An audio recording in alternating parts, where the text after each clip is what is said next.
Hi parents and families, it's me, Mrs. Jenkins. I'm coming to you today because we're approaching the end of the first quarter.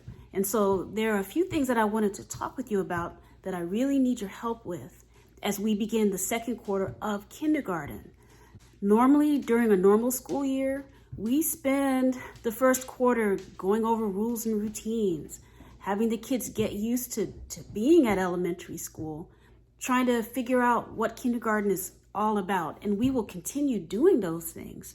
But now it's time to ramp it up a little bit. It's time to take this to the next level. And I really need your help because the kids are at home, I'm at home, we're not together.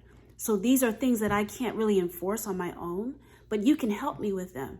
So there are three key areas that I'm really going to be focusing on next quarter that I'd like for you to help me with. Independence, responsibility, and work ethic. So let's start at the top with independence. So by now, we've had we're a couple months into this, and the kids they've gotten used to the Zoom. They've figured out how to use the emojis and do different things. I feel like they've gotten to know me and I've gotten to know them, and they're becoming very comfortable with the distance learning online classroom. So now it's time to push for a bit more independence. And I would be doing this in the regular classroom as well. Allow the kids to try things on their own first. All right, that is so important. If you think about where a 5-year-old has come from, the position of being the baby, the little one, and now they're in a position of being in elementary school, they've got to learn some independent skills so that they can become successful in this new venue called elementary school. So it's so important that we push for independence in every way that we can. So let them try on their own first. For example, by now, we've been using Seesaw for every single assignment this school year. So the kids are really familiar with Seesaw, or they should be if they've been doing their assignments. So now, when I give an assignment, give them the iPad and see if they can figure it out. Let them try it first. Remember, I always record my instructions so that they don't have to know how to read. So that's just one example. Another example I'm hearing quite a bit. I'll ask a student, why didn't you do your work during independent practice time? And sometimes a child will say, well, my mom was busy, or my mom's not here right now. And I'll say essentially, so the expectation is that during independent practice time, they sit down and they at least start or attempt to do some work independently. That means on their own by themselves. Now, if they need help, that's another thing that we talk about a lot in kindergarten, and that is knowing when to ask for help and knowing how to ask for help and how to ask questions. And that's something that's really important. Lots and lots of kindergartners, when they come to the school environment, they're kind of unsure of the whole thing, and they're afraid to ask the teacher for help. And I see that a lot in Zoom, especially with some of the kids whose parents are also home. If they're confused or not sure or have a question, I'll see them run and ask mom and dad, and I'm sitting right here. So that's another area where I need you to push them towards independence.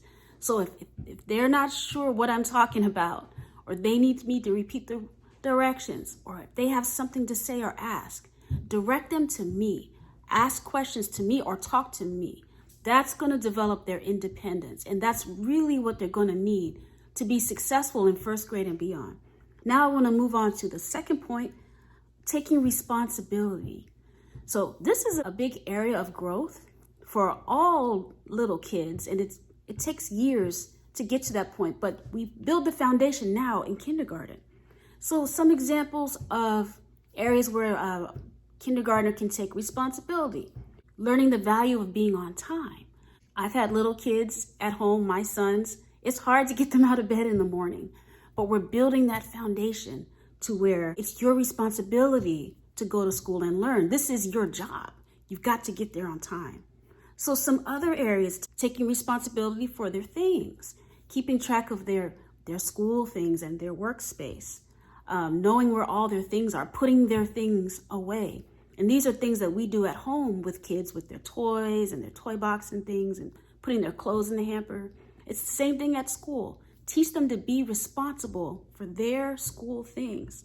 And then the last bullet point under responsibility is taking ownership for your learning. And I actually talk to the kids about this often, almost every day. And I'm telling them, take charge of your learning, all right? So we don't want to keep viewing them as babies and we have to keep doing for them. I want them to know that they are scholars. They have the ability for critical thinking and asking questions and analyzing. I want them to learn how to take control and take charge of their own learning. I want them to want to be good students, okay? So that's a part of taking responsibility. And that's something that, we're doing baby steps, of course, because they're only 5. But these are really important concepts. And then the last bullet point that I really want to focus on in Q2 is work ethic. All right, and I know that sounds strange, work ethic in kindergarten, but kindergarten is where work ethic begins. So here's my mantra for kindergarten work ethic, and I say this constantly in class. We work when it's work time, and we play when it's playtime. It's that simple. We work when it's work time, and we play when it's playtime. And we say that over and over again so often, because when you think about it, that is the basis of work ethic. Knowing when to work, when to take a break, and when to play.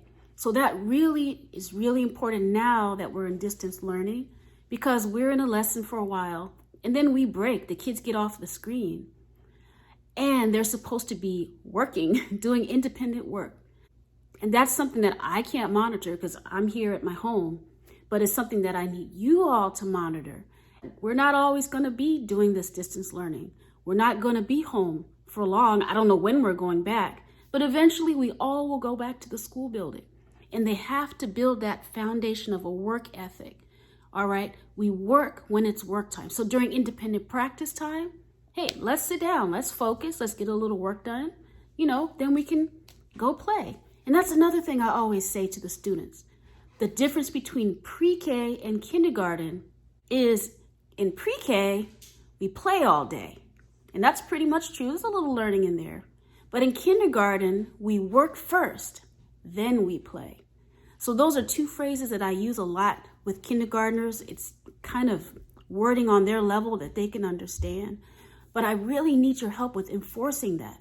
So those 3 areas, independence, responsibility, and work ethic.